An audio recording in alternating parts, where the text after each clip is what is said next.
आज के वीडियो में कक्षा 10वीं की हिंदी चैप्टर नंबर 8 जीत जीत में निरखत हो, जिसके लेखक है पंडित बिरजू महाराज। इससे हम पर लेक्चर 1 लेक्चर 2 कंप्लीट कर चुके हैं। इससे पहले यहाँ से हम कंप्लीट करवा चुके हैं।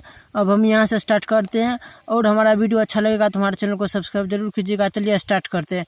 तो मुझे 500 रुपये के 2 प्रोग्राम मिले थे। जब 500 आया तो गंडा बांध उन्होंने और कहा, इनमें 1 पैसा नहीं दूंगा, यह मेरा पैसा है, मैं इसका गुरु हूँ और यह इसने मुझे नजराना दिया है। तो 500 रुपये देकर मैंने गंडा बंधवाया। तो मुझे और जगत का हर एक लड़का है लखनऊ में, दोनों को एक साथ गंडा बांधा। तो शागिर्द मैं बाबूजी का हूँ। फिर पिताजी की मृत्यु हुई और उस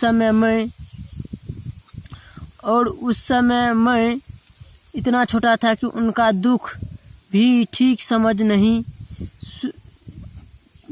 समझ में नहीं आया। उनके मरते ही हम लोगों के बहुत खराब दिन शुरू हो गए। उधर शंभू महाराज जी का शौक कर्जा लेकर खाना पीना गालियाँ देना, घर भर को उनके 2 बच्चों की मृत्यु भी लगभग उन्हीं दिनों हुई। यह सब उसी समय की बात है। बाबूजी की मृत्यु के साथ ही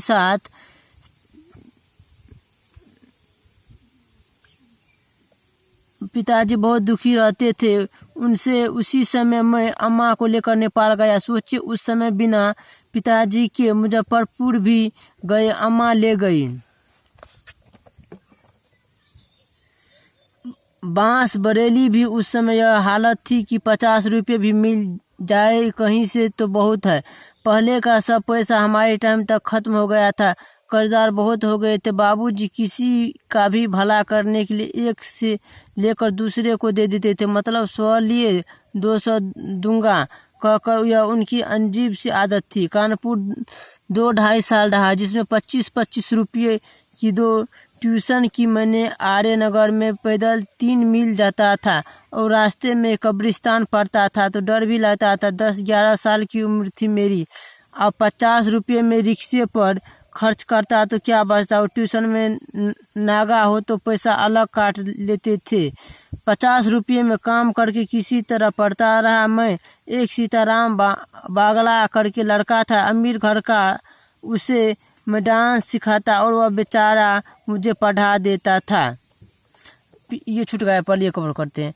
आज प्रिय श्याम भई एक अजूबा देखी सखी मैं, अति सो चकित भई अंक ही भरी भरी कन्हा।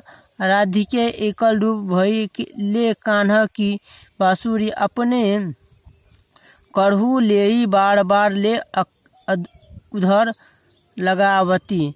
बंसी तान भई निरखत छवि ब्रज श्याम रंग सो राधा श्याम भई। हाई स्कूल की पढ़ाई कहाँ, चिंता कहाँ, अम्मा कहाँ, 50 रुपये की ट्यूशन सब बिखरा हुआ, इसलिए फेल भी हो गया। मतलब पढ़ाई अच्छी तरह नहीं कर पाया। अच्छी तरह पढ़ता तरीके से तो ईश्वर की कृपा से मेरा दिमाग बहुत तेज था। शुरू से नेपाल भी इसी दौरान गए थे। एक हमारे रिश्तेदार थे वहाँ झुमक लाल करके 2 अम्मा इसलिए ले गई थी कि कुछ इनाम वगैरह मिल जाए, बस यही एक कारण था।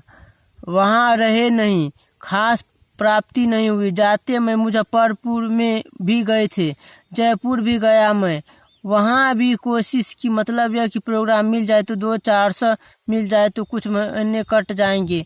ऐसी हालत थी। हम लोग रहते एक मकान में ही थे, पर ऊपर नीचे चूल्हा शुरू से ही अलग था। महाराज जी का अपना खाना पीना जैसा था। पिताजी के समय से ही दादी पिता अलग रहते, चाचा अलग, और वे मारा पीटा बहुत करते थे। 14 साल की उम्र में जब मैं वापस लखनऊ आया फेल होकर, तब कपिला जी अचानक लखनऊ पहुंची, मालूम करने की लड़का जो है वह कुछ करता भी है या आवारा गिरह कट हो गया, या वह है कहाँ।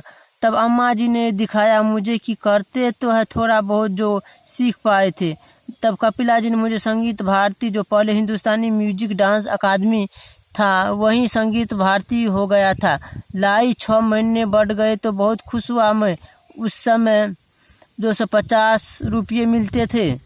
और रहता था दरियागंज में एक दुश्ती थी, जैन साहब का मकान था।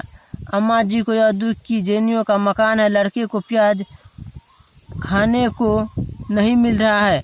दरियागंज से 5 या 9 नंबर बस पकड़ता था, कभी रीगल पर और कभी ओडेन सिनेमा के पास उतरता था। आज की वीडियो में इतना ही, मिलते हैं अगले वीडियो में। और लेक्चर 4 अगले वीडियो में हम कंप्लीट करेंगे। हमारा वीडियो अच्छा लगा है तो हमारे वीडियो को लाइक भी करें और मिलते हैं अगले वीडियो में।